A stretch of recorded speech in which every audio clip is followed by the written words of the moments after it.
My optimistic scenario is that we spend a lot of time on the ground in one-on-one meetings, by doing briefings, by having executives visit Washington, and that we are able to convince all of these new people who are suddenly caring to learn about crypto that this is something that is here for good and that they want to treat it a little bit like we treated the internet in the early days. And we convince them to be thoughtful and very targeted in any legislation.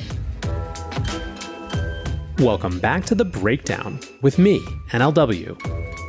It's a daily podcast on macro, Bitcoin, and the big picture power shifts remaking our world. The Breakdown is sponsored by Nexo.io, Circle, and Kraken, and produced and distributed by CoinDesk. What's going on, guys? It is Tuesday, December 27th, and today my guest is Kristin Smith, the Executive Director of the Blockchain Association. Before we get into that, however, if you are enjoying The Breakdown, please go subscribe to it, give it a rating, give it a review, or if you want to dive deeper into the conversation, come join us in the Breakers Discord. You can find a link in the show notes or go to bit.ly/breakdownpod. All right, guys, today, as I mentioned, my interview is with Kristin Smith, who leads the Blockchain Association in Washington, D.C. Blockchain Association is a member organization with more than 100 members advocating for better public policy around crypto. They, as you might imagine, have had a very active year. And in this conversation, we talk about just how different 2022 ended up from where it started. We also get into what the real state of play is around crypto politics and what the blueprint for crypto's DC efforts are post-SBF. All right, Kristin, welcome to The Breakdown. How are you doing? It's great to be here. Excited for 2023. Yeah, it's saying with much understatement. So no, I'm really excited to get your take on how this year has evolved. I think you've been kind of a firsthand witness to a lot of changes in terms of crypto and where crypto sits in the DC arrangement. I guess just for folks who aren't familiar with you or your work, just get a quick background on what you do and what the Blockchain Association is would be great. Yeah, so my name is Kristin. I run the Blockchain Association, and we are a trade association based in Washington, D.C. that focuses primarily on federal public policy issues. So we have 109 member companies, and we work with these companies to develop public policy positions. And then we go lobby Congress to enact these positions. We work with the regulatory agencies. And then sometimes we get involved in different litigation matters that could have a public policy outcome. So really whatever means is available. Also, as a part of this, we do a lot of education with policymakers because this is obviously a very complicated space. So we've been around for about 4.5 years. We have I think we're up to 16 or 17 people on the team right now. And our sole focus is to get good public policy for the crypto industry. This has certainly been a year that will be remembered as a pivotal year, I think, for public policy in the crypto industry. And, it's almost hard to kind of go back pre-FTX collapse, I think, in terms of, the implications. But I would love to try to kind of where things were maybe heading into this year. When the Blockchain Association was mapping out goals, priorities, hopes for 2022, what were some of the priorities? What were the goals? And how do you think the industry kind of made progress or not on, what you were hoping to see in DC? Yeah, well, it's interesting. As I look back across the year, we actually did make a lot of forward progress, but primarily because of FTX, we also had a major setback. Last year at this time, we were a couple months coming off of that infrastructure battle that happened in the House and Senate in the summer of 2021. For the Blockchain Association, we had received a tremendous amount of interest in membership and new funding, and so we were able to turbocharge the team last year at this time. So a lot of our goals were to try to get kind of the foundation in place in order to be more effective in Washington. But on the public policy side, our goal at the time was really to capture the energy that came out of the infrastructure debate in order to make crypto policy a more partisan issue. in the past, it had been, we had more Republicans that were interested in this than Democrats, and there was a real effort to bring Democrats on board. And I am excited that we did make some progress on that front, particularly in Congress. There were several comprehensive legislative proposals that did have problems in them. They weren't perfect, but they were bipartisan. And the fact that we had so many different bills on so many different crypto-related topics that were bipartisan was actually a really, really, really important step forward. We've also had some emerging members of Congress that have been really strong in asking questions in committee or writing letters and doing other types of legislative tactics outside of introducing legislation. We also saw the Biden administration and the Treasury Department in particular acknowledge the importance of digital assets for the first time. And they did enter, this executive order process. The results of that weren't ideal, but the fact that we did have the acknowledgement that this was a valuable space from the Biden administration was also very encouraging. So I did feel like we were making a lot of progress in expanding the number of people who are knowledgeable about the crypto ecosystem and who are thinking about creative public policy solutions. But then obviously the situation with FTX has been a major step backwards. Sam was very involved in lobbying members of Congress personally. He had built a lot of relationships with regulators. And I think the fact that he was apparently a total fraud has been a pretty big setback. I think the good news is he's not the only one that's been working in Washington. There are a lot of good organizations and individual companies who have been engaging for a long time. We're going to continue to do that work and clean up the mess that Sam has made. But it's no question that this is a pretty big problem that Sam has left us with. And it's going to take a lot of work in Q1 of next year to pick up the pieces and really go back to basics of convincing policymakers that crypto is here for good and is something that is valuable for the world. I thought we had kind of gone beyond that initial stage, but the FTX situation has brought us back into justifying our existence to begin with.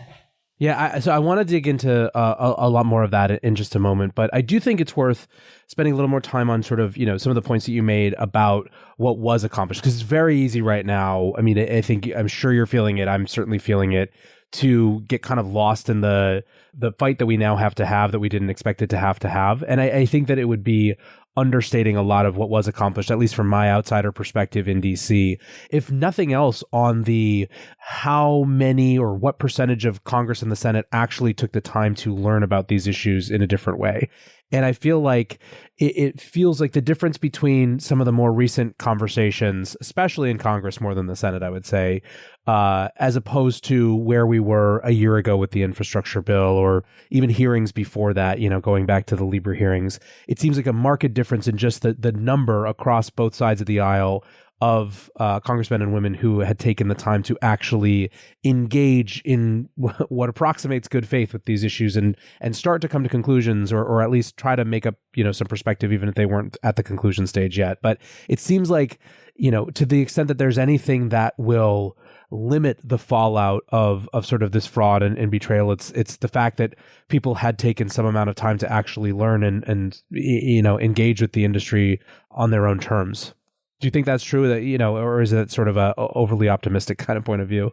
Yeah, no, I think that was optimistic. I mean, even if you look back to December of last year, December of 2021, we had the hearing, which Sam was at, in the House Financial Services Committee, and there were representatives of different crypto CEOs that were on that panel. And I remember talking to the head of a general tech trade association who said that hearing was hands down the best, most productive conversation on any tech-related issue he had seen in years. They're used to going after Facebook and things like that. Like we had made a lot of progress. We'd seen a lot of new Democrats jump in, like Kirsten Gillibrand from senator from New York, and Richie Torres and Jake Auchincloss and Ro Khanna in the House. There were a lot of new voices that were emerging, that were interested, that were really open-minded to the fact that crypto networks can build better financial infrastructure and be the foundation for a better internet. we were starting to get buy-in into those ideas.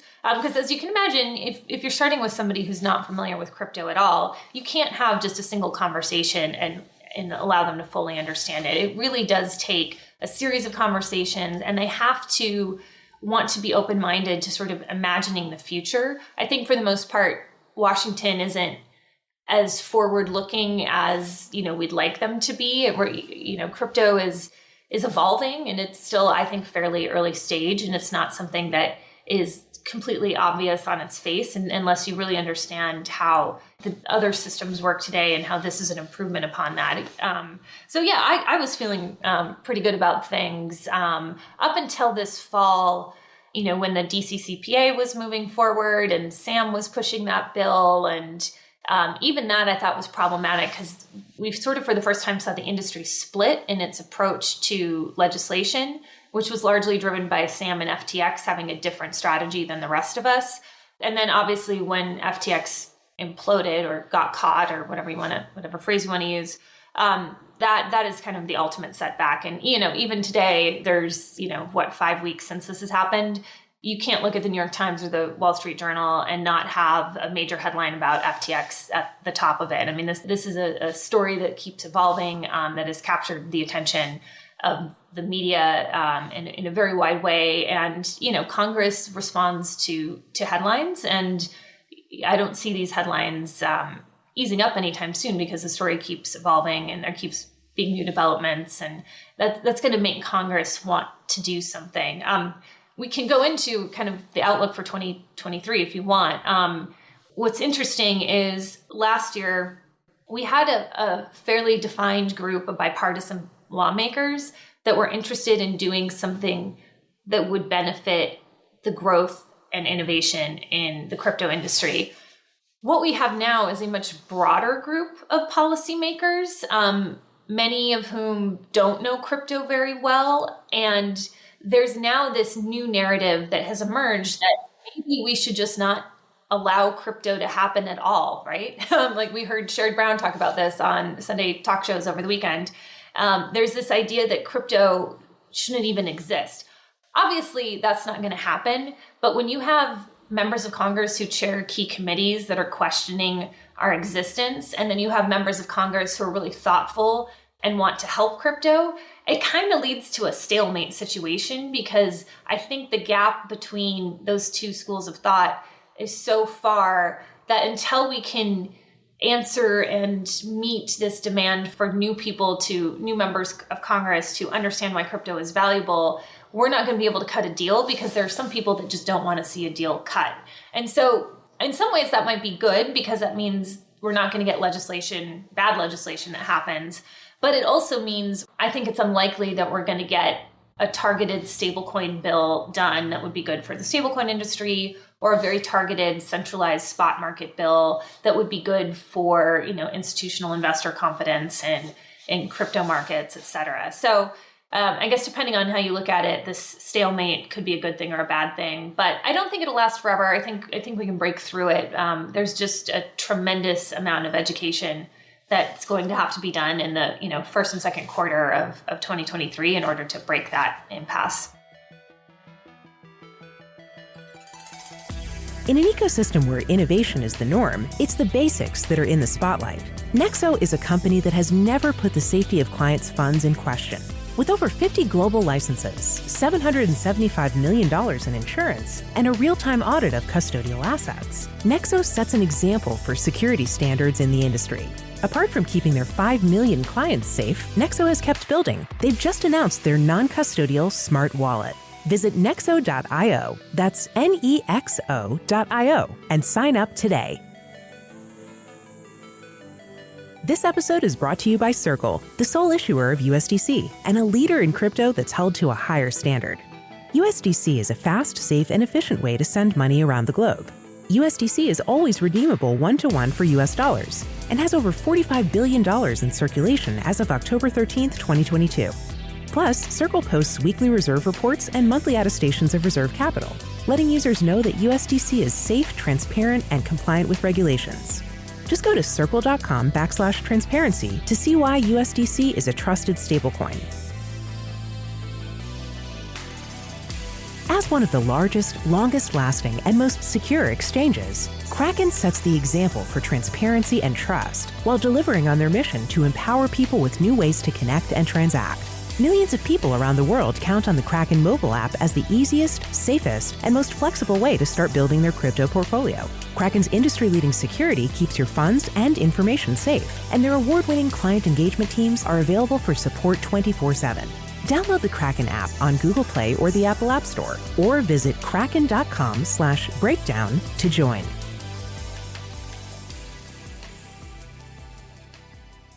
I did want to talk a little bit about what sort of the new blueprint looks like. And starting with one of the things that we saw a lot this year was big, comprehensive, overarching legislation. It seems like that's sort of off the table.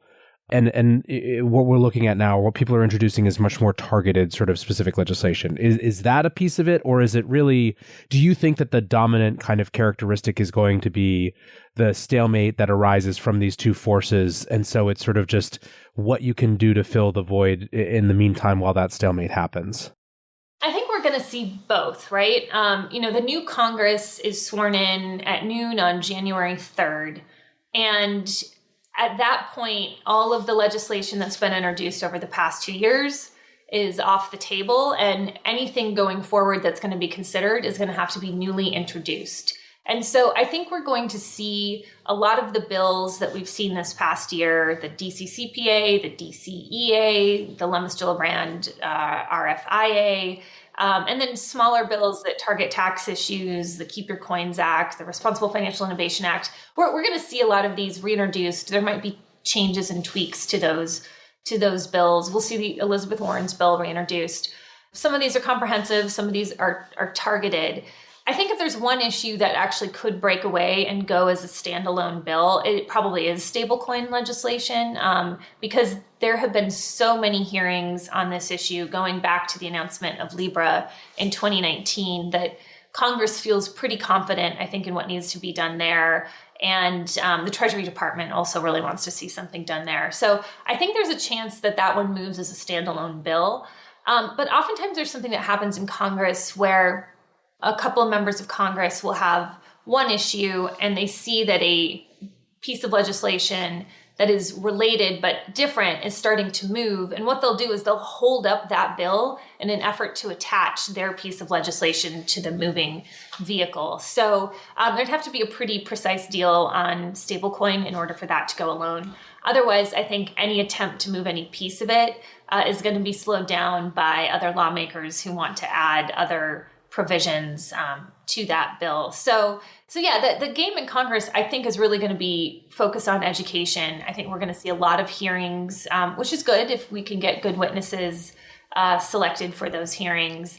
But I think the real game for 2023 is probably going to be in the courts. It's going to be seeing what the outcome of the Ripple case is, the Grayscale lawsuit. We've got the Uki DAO at the litigation at the CFTC. We've got the Wahi case at the SEC. I think that seeing how that plays out in the courts is going to be probably where any new policy comes from. This is not an ideal situation. I think policymaking tends to be better when you have a more open process and you're not confined to like a single set of facts of a certain case. But I that just might be the world that we're living in for a while, and until we can get Congress to a point where they get more excited about crypto again and want to do something positive for the ecosystem. Well, and it did seem like that was a trend even before the sort of SAM-related implosions happened, of crypto companies not being willing to wait and just taking, legal action because it's sort of, they couldn't wait any longer, right? I mean, that was starting to happen throughout this year.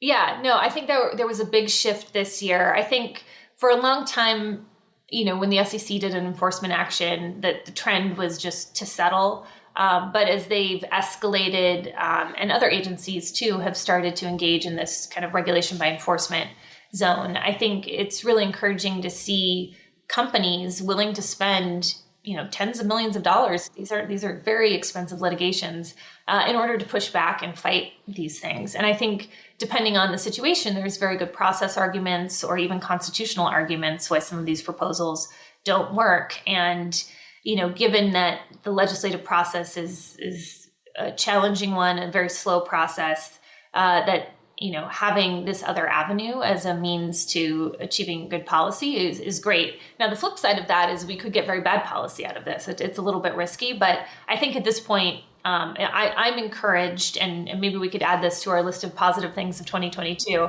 I'm encouraged to see individual companies and executives willing to foot the bill to fight back because it's our right to do so. Absolutely. Yeah, that's been kind of my reflection too throughout this year, is that it hasn't seemed like sort of nuisance, fights or contentious fights, or, it's sort of a flummoxed throwing the hands up and saying, okay, if this is the path that we have available to us, this is the path that we'll take. How do you think personnel changes going into next year's Congress and Senate will influence things? Obviously, we have, there's some good in terms of, people like Representative Patrick McHenry, moving into kind of the chairmanship of his committee. But then we also lost some people like Senator Toomey, who retired. How does it look like on balance to you, or is it too early to tell? I think it's going to be good. I mean, I'm going to miss Senator Toomey so much. He is such a fantastic and articulate champion for this space. He's absolutely great. So it's a huge loss that he decided not to run again. But I do think, particularly on the House side, having Patrick McHenry at the head of the Financial Services Committee is going to be very good. He understands this space really well. He has a lot of relationships and connections with the crypto industry, and he wants to get something done that helps. He's also willing to work across the aisle. As we've seen this past year, he's made a lot of progress in stablecoin discussions with Maxine Waters. So I think for him, this is going to be a top priority. And this guy's a pit bull, right? He can get things done. I could see him making a lot of progress getting legislation through the House. Similarly, G.T. Thompson, who is going to be the new incoming chair of the House Agriculture Committee, which oversees the CFTC, he's going to be in charge. He has a great piece of legislation called the Digital Commodity Exchange Act, which is different than the DCCPA in the House. The DCCPA in the Senate. The DCEA in the House is really targeted at centralized crypto exchanges, unlike the DCCPA, which captures DeFi as well. And so it's not a perfect bill, but it's definitely the best starting point I've seen for CFTC exchange regulation. And so, I think having G.T. Thompson and Patrick McHenry running those two committees in the House is probably the biggest boon to us. The other thing that will be interesting, which is a little bit harder to predict, is if there are going to be changes in the administration. We've heard rumors for a long time that Yellen didn't want to stick around for all 4 years, and that there may be some changes in January. Whether or not this impacts other agencies, it's sort of hard to predict, but it is fairly common that in the middle of a presidential cycle, some of the appointed officials often step down and let somebody else take a turn in that role. So we'll be watching that as well. Again, a little bit harder to predict what's going on there, but we could see some changes that, depending on who replaces them, may be good or may be bad for the industry. Are there red flags that were kind of visible in the past that should be noted by the crypto industry going forward as they think about sort of, the side of crypto that you deal with, its interaction with public policy and lawmakers? You kind of mentioned this fall when FTX really started to diverge with the DCCPA was where it started to become clear. But is there anything that's sort of like, if we're trying to take lessons learned from this, that's worth noting? Yeah, no, my spidey sense went up on FTX back in the spring. I think that policy takes time, right? You can't sort of force and jam this through. There's sort of a cycle. It sort of starts with education, then idea brainstorming phase, and then actual action on legislation. And what was interesting about FTX is they came in with two things. One is they had this proposal for the CFTC that would allow margin derivatives trading in kind of a almost too cute by half approach. And then they were a very, very big force behind the DCCPA, very active in pushing for that legislation. And the problem, as I mentioned before with DCCPA, well, there are many problems, but the large one is that it captured DeFi and a bunch of other entities that probably don't need to be regulated. And the fact that these policies were sort of put forward without consulting the rest of the industry, I think is problematic. I think most people in crypto it's a very collaborative industry, right? We're used to working on projects asynchronously, or we're used to working in different chat rooms together. There's a lot of communication back and forth. So the fact that a single company just sort of drove ahead with what they deemed to be the best strategy, I think is a problem. Mostly because the proposals that were out there would have benefited FTX in a way that would cause harm or disadvantage to other players in the ecosystem. So it wasn't really a comprehensive approach. It was very an FTX-centric approach. I also think political giving is a really important part of the policymaking process, in that it allows an opportunity to build relationships with members of Congress and candidates, and to get in front of them and talk about what's going on in the crypto ecosystem. I think the level at which FTX executives, particularly Sam, engaged in political giving has also set us back. It appears that they very clearly were trying to buy the passage of legislation. They were working with leadership offices. They were very big in engaging in super PAC activities and different campaigns. And it was at a level that most industries don't do this level, right? It was so over the top that it doesn't appear to be, sort of a genuine, hey, we know you have to fundraise, let's get in front of you so we can meet you and build relationships with you. It really was almost like a quid pro quo, at least optically. I don't know whether or not they intended that, I don't know. But I think that's a red flag too. You can't just come in and upend the process by writing a bunch of checks. It's an important piece of it to do some of that, but you really have to have the right messaging. You have to have the right policy ideas, and you have to make the case to members of Congress that this is going to benefit their constituents. It's going to benefit U.S. competitiveness, and I think the political giving was a little bit over the top, and is going to make it harder for some members of Congress to want to engage with crypto when it comes to political giving. So it's a pretty massive problem there. So just by way of wrapping up, you got into a little bit of this, but what's your most sort of pessimistic or concerning scenario for next year? What's your most optimistic scenario? And for folks who are in the crypto industry but outside of this sort of day-to-day of this sort of process, how can we help nudge things closer to the optimistic versus the pessimistic scenario? Yeah, I think the pessimistic scenario is that as a result of FTX, there is consensus that a very comprehensive legislative proposal needs to be enacted that doesn't take into account the differences between different actors in the ecosystem, specifically DeFi and self-custody. That's what I worry about, is that the same types of rules and regulations for centralized entities will also apply to other infrastructure that isn't centrally controlled by anyone in the industry. Kind of like the DCCPA, something like that, I think would be very bad and set the United States back.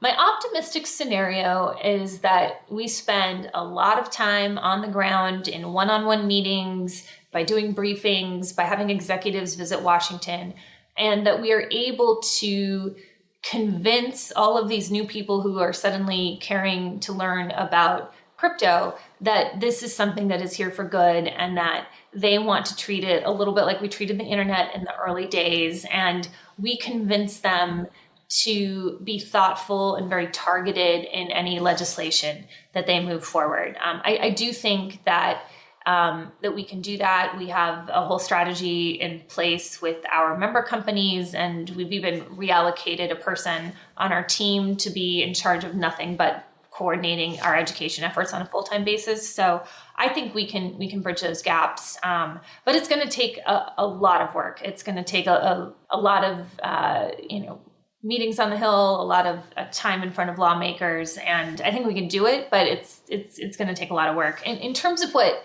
individuals and companies can do in this space, I think there are a couple of things.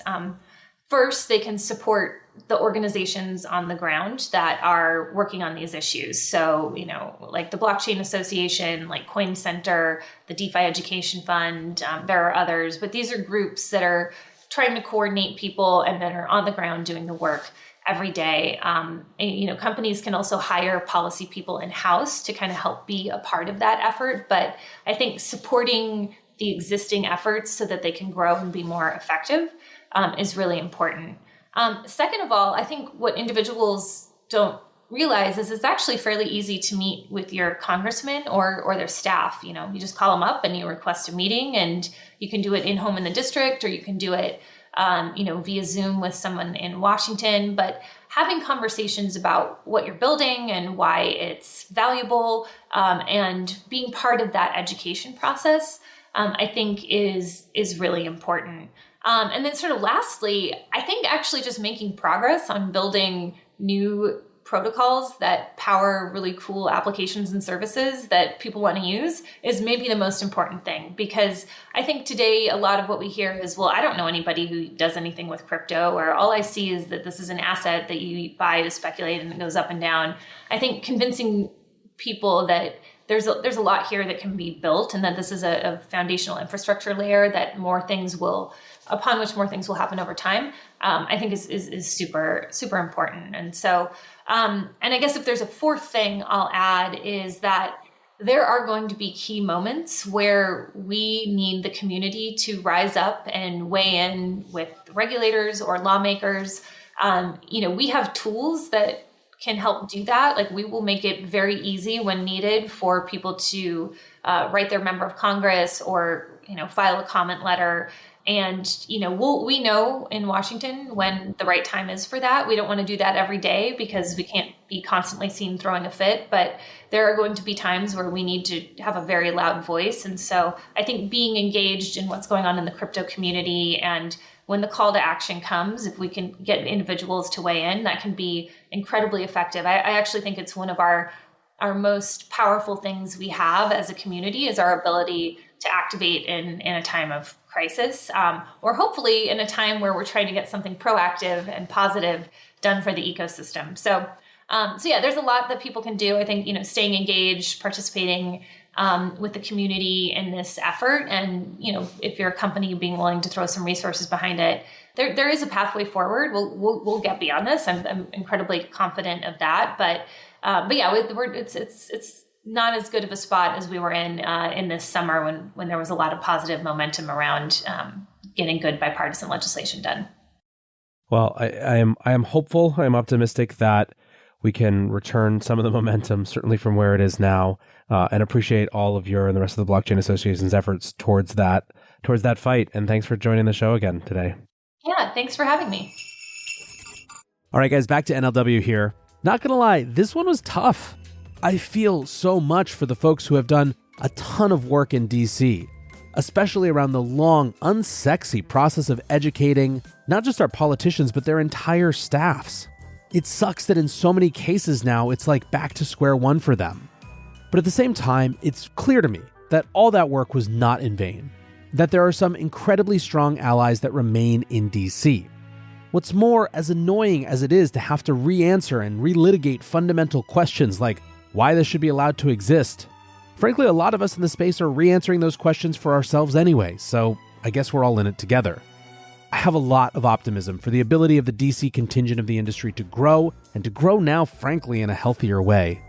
I really appreciate the work that Kristin and the Blockchain Association and all of our folks in DC are putting in, and I'm looking forward to a fresh year of those efforts. For now, I want to say thanks again to my sponsors, Nexo.io, Circle, and Kraken, and thanks to you guys for listening. Until tomorrow, be safe and take care of each other. Peace.